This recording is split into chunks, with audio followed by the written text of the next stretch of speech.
Hello, everybody. I remember when I fell head first into the baseboard of a wall one evening before going to bed. It knocked the daylight out of me.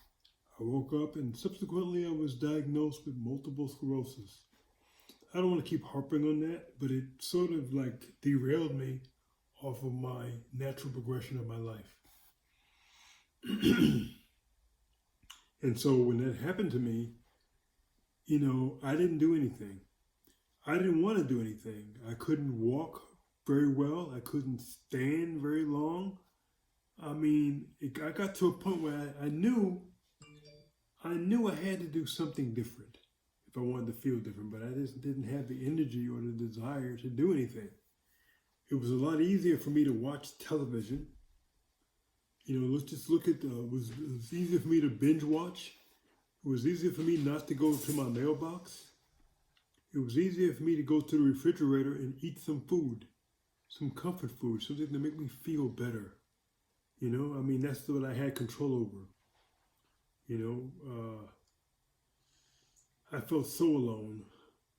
At that time, I don't believe I was married. No, I was not married. It was 2010, so I wasn't married then. So I was by myself, which made it even more insidious and more difficult for me to do the things that were necessary for me to do to feel better. I see the very same thing now with the corona situation. People are home now. They have their own time now. They wanted to be home. They didn't want to go to work if they didn't have to. Now they didn't have to. Now they don't have to, rather. And now they don't know what to do with themselves. They argue, they fuss, they fight. They join businesses like what we do. They join this business or that business, or they've joined MDC, and they say, that would be a good thing to do. I don't have anything to do right now. I should join this business. I can make money. He made money. She made money. I can do that. I can make money. And they go about attempting to do that. And for whatever reason, people turn them down, and they get discouraged for a moment, and then they back up, and they get strong again. They listen to some training, and they listen to their mentor, and they get back at it again. But again, they get knocked down, and they get knocked down repeatedly, and they begin to think, quite possibly, that this business is not for them. That the people that are making large sums of money, or thousands of dollars, or hundreds of thousands of dollars, maybe they have something that they don't have. That probably is true. What they don't have, what they do have, is a stick-to-itiveness and a never say never attitude. Back when I was a child, a long time ago, I'm 62 now, so that's a long time ago, I used to play with a Commodore computer. I used to play with what they call an Amiga computer. It was the first icon-based computer that I ever saw long before Apple came along, or long before people got involved with Apple. So I've seen icons clicked on and games played for a lot of years. I played them myself. I played the shoot 'em up games, basic games. I played the more involved games where people could actually move and you could see them, and that's kind of real. That's kind of real right there. And I got involved with that, and I got addicted to that, to playing those games. And a lot of times I got addicted to playing games when I should have been doing something else that was beneficial to my body. I should have been exercising, but it was easier for me to play the game. I should have been going to classes and going to school online, but it was easier to play the game. I should have been talking to people and building relationships so I could build my business. It's easier to play a game. I should have been prospecting or following up with people or becoming obsessive and just obsessive about my business. Just like I was obsessive about playing my game that I wouldn't want to miss. But it was easier for me to play a game. My point is that the reason why people are successful in what they do is they hone in the same way that you like to play the game that you don't like to miss, or you get a dose of dopamine because you won a particular round of a game. They get that same dose by bringing people in their business or by earning income. And people that don't earn income will never ever know what that feels like because they won't do it long enough to feel it. You know, I got promoted to 5K. It felt remarkable. It felt good to get paid as a 5K. It felt good to look at my earnings for this coming Thursday, and I called my daily choice. Oh yeah, you're going to get paid that money, which I'd never seen before. I'd never seen them do that before to list what I'm going to be paid before I was paid it. So I called them up on the phone. He said, yeah, you're going to get that. Oh, wow, that's cool. And I can feel that. I know what that feels like because I'm consistently doing that. A good example of it is my girlfriend plays games. I ain't got nothing against that, her doing that. And she sent me something to join her in playing the game with her. And respectfully, I told her in all due respect, you know, I don't play games. I don't do forwards. I don't play games. And I began to tell her why that was. I mean, I just didn't want to say they don't play games and leave it like that.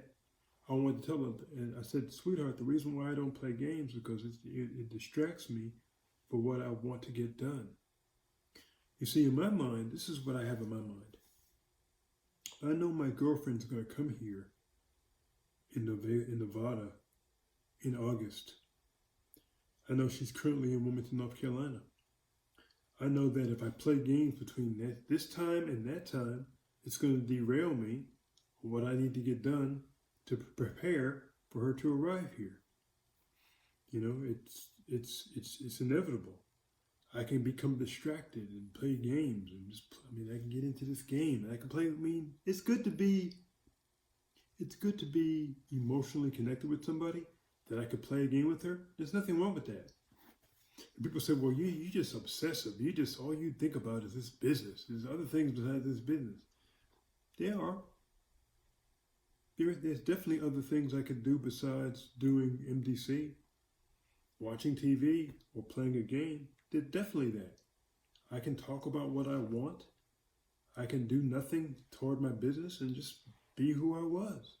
Long before I got involved with personal development, long before I got involved with reading, long before I got listening to high-level stuff, to change my mindset, to realize I can virtually do anything I want to do. Do you know what that feels like, to do anything that you want to do and then do it? I remember, I was an E6 in the Army and I wanted to be an E7 so bad because it was more money. And not just the money, it was more responsibility. I just felt viable. I felt good about myself. I was training, I was teaching, I was respected. I loved that feeling. And I worked out in the weight room. I got bigger arms and bigger chest and bigger back. And people looked at me differently. They treated me differently because of the way I took care of myself. And the reason why I took care of myself is because I liked the way it made me feel inside and out. Much like this business, when I got involved with Kai, I didn't know that I was going to, profit the way that I profited. All I wanted to ever make in this business was a measly $500. I've made much more than that to this point, and I realized that there's much more than I can make because of my perception. My perception was off. I was beginning to think, well, I ain't never can do what that person did. He's on a different planet. I remember looking at Shannon M. Hamilton and what he'd done. The guy he got to 10K in 1 month. That was unfathomable to me. I never could see myself even beginning to do that. Now I can see it. I understand the type of mindset we have to have. The multiple streams of income mindset, the relentless kind of mindset, to do other things besides this business mindset. But we do other things to such a high level. I can't picture Shannon playing golf in an average fashion. I picture him doing things to the utmost. I can't picture Aaron Parker doing CrossFit, a little bit of CrossFit. I picture him lifting 205 pounds over his head. I picture his wife doing jujitsu, the difficult art, tiresome art, relentless art. He's teaching his children that. They're learning the same efforts. They go out and they ride bikes and stuff. They do other things besides the business. But whatever they do it to the utmost. So what I would compel you to do is examine what you want. What do you want? What are you doing to get what you want? I wanted to get a degree in exercise science, in computer science. Well, I wasn't able to do that, so I had to settle for getting a bachelor's degree in criminal justice. And I did that at the age of 58 years old because my kids were getting ready to go to school. I wanted them to see that, hey, your dad got a doggone degree, and you can get a degree too. Now, I would be in error if I said that going to school is necessary to be successful, that you got to get a degree in order to be successful. Not the case. I think that if you work and you pursue getting a degree, it shows that you have a tenacity to follow through on something besides nothing. So I know that people they go to school and they get thousands upon thousands of school loans, unless they're like me or Shannon, we can go to school for free, virtually. The military is paying for it. But for those of us that can't or don't, then we have to apply ourselves in order to make it fruitful and beneficial for the years of school that we go to, because we don't go to school just to go to school. I don't know of anybody that does that. They go to school to make money. What kind of money are they going to be able to make? What kind of money are they going to produce? The myriad of different activities that Shannon is involved in, he makes money from them. Can everybody do that? Sure. Will everybody do that? No. Some of them would rather play games because that's much easier. Much easier to do that because anybody can play a game. They can get good at playing games. If people would adhere and have the same kind of obsessive drive to the business as they do in playing a game and getting good at playing a game and getting good at beating another person, they would have all the money that they would ever want. They don't realize that though, because it's painful to learn things that you're not familiar with, especially in business, the network marketing business. It's easy to play a game. I can play a game. I make a mistake playing a game online. It's not a big deal, but it's not profitable to you, your mindset. But it's profitable to make how you feel. You can feel some kind of way when you beat somebody in a game, I suppose. But I just wanted to touch on those things because they occurred to me. I understand your need to play a game. I understand that. I understand why you would feel some kind of way about me always obsessing about MDC or this business or that business or this activity or that activity. Only because of the fact that I've lived long enough to see the opposite of when people don't do something at a very high level. I've seen the result of apathy. I've seen the result of disinterest. I've seen the result of complacency. I've seen the result of people just settling to be average, and they're like, that's okay. And they'll say, there's nothing wrong with being average. My mother was average. My father was average. I'm going to be okay with being average. That's okay. But it's not okay for me. I don't want to be average. And I loved my mother. I loved my father. And in their own way, some of the things they did, they were not average. They worked extremely hard. Some of the things they were average at, okay.